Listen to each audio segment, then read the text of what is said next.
आप सभी को जय मसीह की गुड इवनिंग। शाम के समय संध्या की बेला आप सभी का हम स्वागत करते हैं।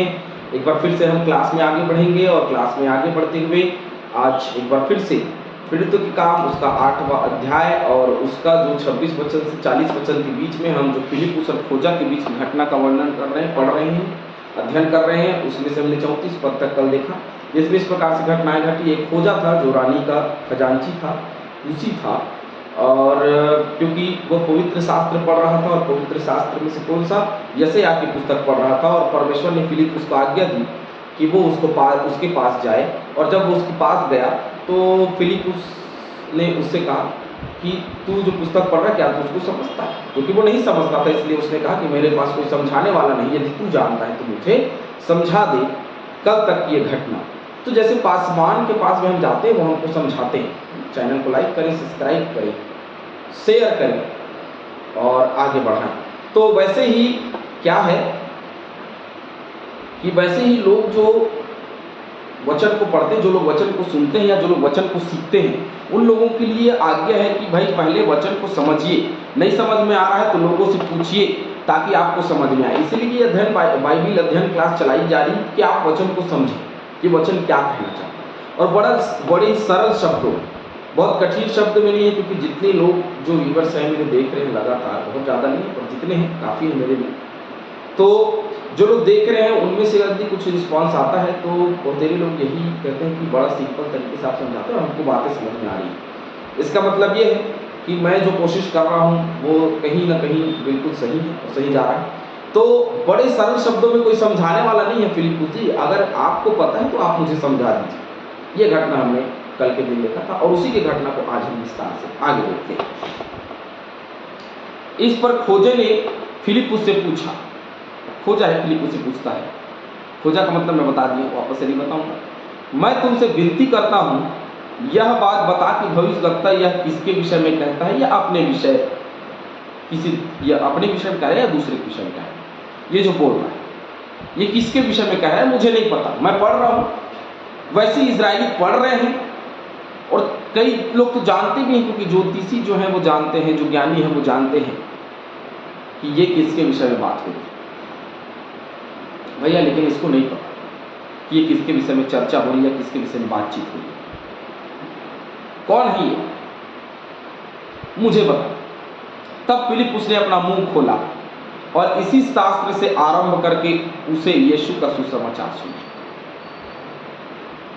जो जैसा है उसको उसी स्थिति से सुसमाचार सुनाना, सुसमाचार प्रचार की दूसरी शिक्षा। पहली शिक्षा पूरी बाइबिल को आपको उसके सामने रखना, हमने स्तिफनुस के जीवन से सीखा, उनके सामने रखना और फिर यीशु मसीह को प्रचार करना। लेकिन यहाँ जो जैसा है उस दशा को आरंभ करना और उस दशा से यीशु मसीह का सुसमाचार प्रचार करना, यह सुसमाचार प्रसार का दूसरा तरीका। समझ में आया आप लोग को कैसे करना है? पहले जो स्थिति है वहाँ पे जो स्थिति बनी हुई है उसको हैंडल करें, उसके बारे में समझिए, उसको समझाइए और उसके बाद में फिर सुसमाचार का प्रचार करें। क्योंकि फिलिप्पुस ने वैसे ही किया। डायरेक्ट उसने यीशु मसीह की बातें नहीं बताई, पहले उसने उसी शास्त्र से आरंभ किया कि शास्त्र में कौन कौन बातें लिखी, कहाँ यीशु मसीह के बारे में लिखा हुआ है, कहाँ क्या है, कहाँ क्या है। उसके बाद में उसने सुसमाचार का प्रचार अर्थात यीशु मसीह का प्रचार किया। दूसरा तरीका तो वैसे ही करें। कुछ वचन हम पढ़ेंगे, मत्ती 5:2 पढ़ते हैं।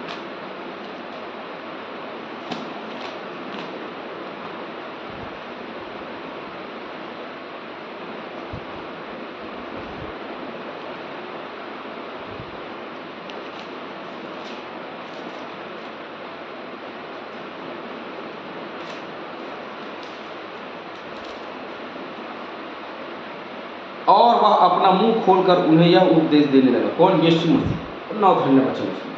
तो अपना मुंह जब तक खोलेंगे नहीं तब तक सुसमाचार का प्रचार होगा नहीं, है ना। तो उसने मुंह खोला और सुसमाचार का प्रचार किया। प्रेरितों के काम 13:32 मेरे साथ निकाल लीजिए।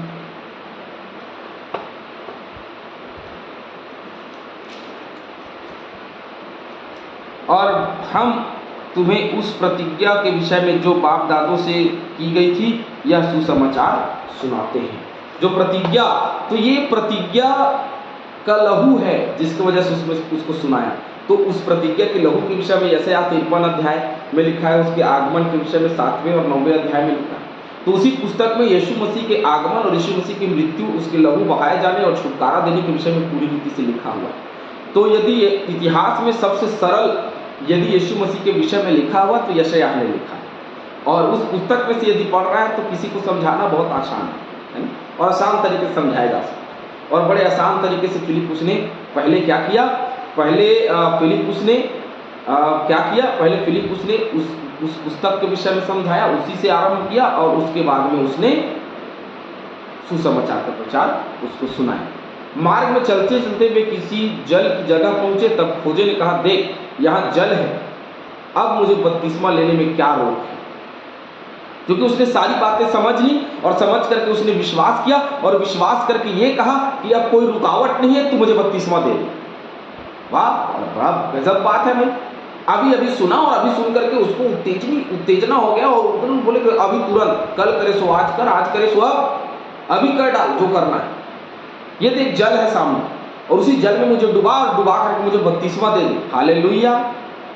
शुरुआत की कलीसिया में कौन सी बपतिस्मा? डूब की बपतिस्मा।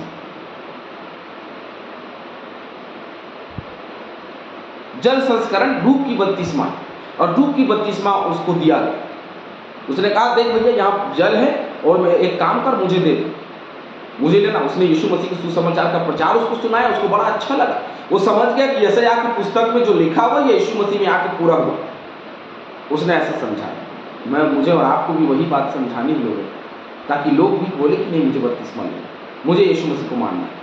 आज कहीं भी सुसमाचार का प्रचार सुनाने जाते हैं, बहुतेरे लोग बोलते हैं कि पास्टर साहब बहुत अच्छा लगा, हमको चंगाई मिली, हमको छुटकारा मिला, हम जिंदगी में कभी प्रभु से अलग नहीं हुए।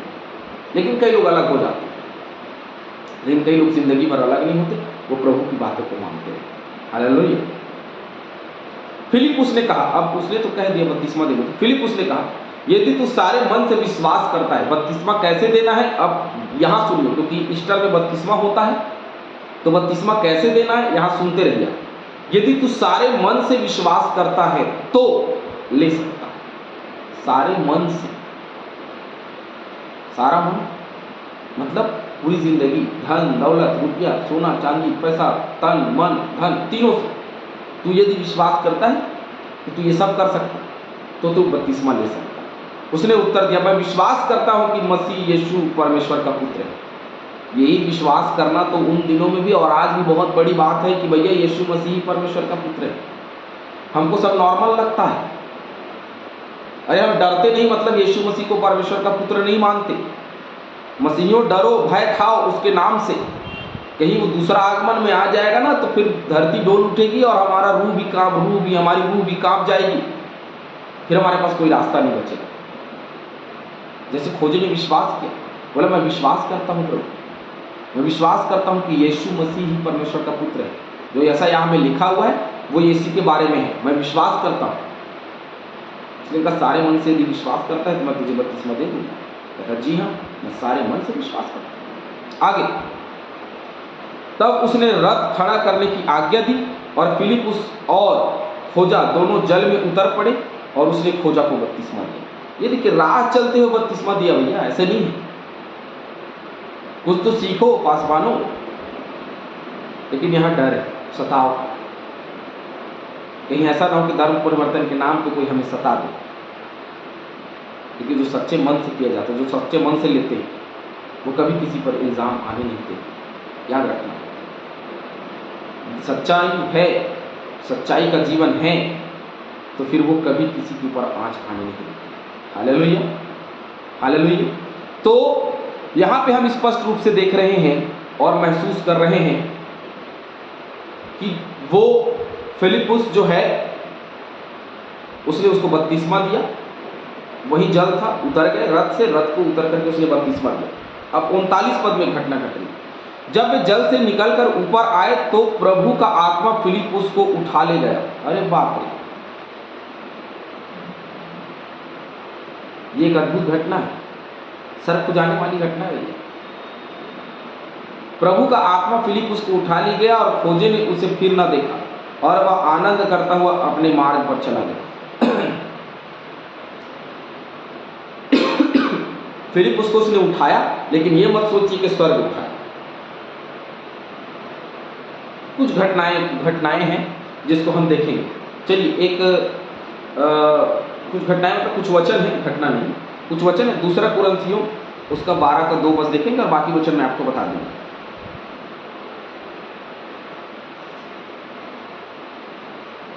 दूसरा कुरिन्थियों 12 का 2।